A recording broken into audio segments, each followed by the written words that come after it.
જય શ્રી કૃષ્ણ મિત્રો, નિત્ય સત્સંગમાં આપ સૌનું સ્વાગત છે। આજે આપણે સાંભળીશું શ્રી લક્ષ્મી બીજ મંત્રનો જાપ કેટલી વાર કરવો જોઈએ તથા બીજ મંત્રનો અર્થ શું છે તથા બીજ મંત્રનું મહાત્મ્ય। જો આ વિડીયો તમને પસંદ પડે તો લાઈક અને શેર કરી ચેનલને સબસ્ક્રાઈબ જરૂરથી કરજો। બધાય મંત્રોમાં માતા લક્ષ્મીનો બીજ મંત્ર સર્વશ્રેષ્ઠ માનવામાં આવે છે।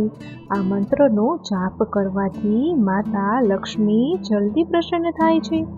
મા લક્ષ્મીના આશીર્વાદ મેળવવા માટે તેમની પૂજા કરવી જોઈએ, તેમને નૈવેદ્ય ધરાવવું જોઈએ, આ બીજ મંત્રનો જાપ કરવો જોઈએ તથા અંતે આરતી કરવી જોઈએ। જો આ રીતે પૂજા પાઠ કરવામાં આવે તો મા લક્ષ્મી ખૂબ જ પ્રસન્ન થાય છે। મા લક્ષ્મીનો બીજ મંત્ર છે ઓમ હ્રીમ શ્રીમ લક્ષ્મીભ્યો નમઃ। આ મંત્રનો ઓછામાં ઓછો 1008 વાર જાપ કરવો જોઈએ અથવા તો દરરોજની એક માળા 43 દિવસ સુધી કરવી જોઈએ। આ મંત્રને દેવી લક્ષ્મીનું શક્તિનું પ્રતીક માનવામાં આવે છે। આ મંત્રનો જાપ કરવાથી આત્મવિશ્વાસ વધે છે। આ મંત્રનો જાપ કરવાથી આર્થિક સંકટ કે સમસ્યાઓ દૂર થાય છે। આ મંત્રનો જાપ કરવાથી માતા લક્ષ્મી બધા દુઃખ દૂર કરે છે।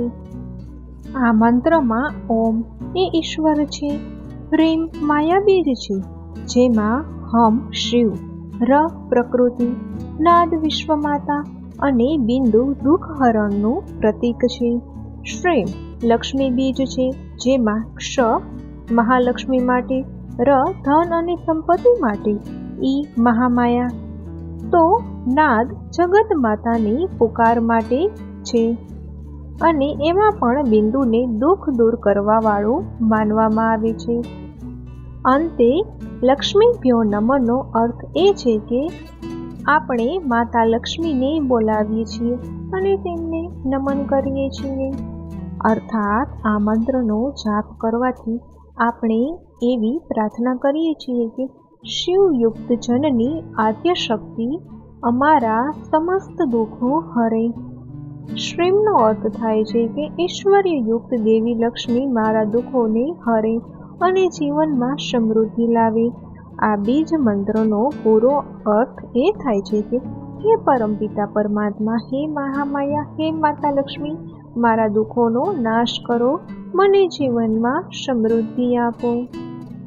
તો મિત્રો, આ હતું શ્રી લક્ષ્મી બીજ મંત્રનું મહાત્મ્ય તથા તેનો અર્થ અને તેના જાપની વિધિ।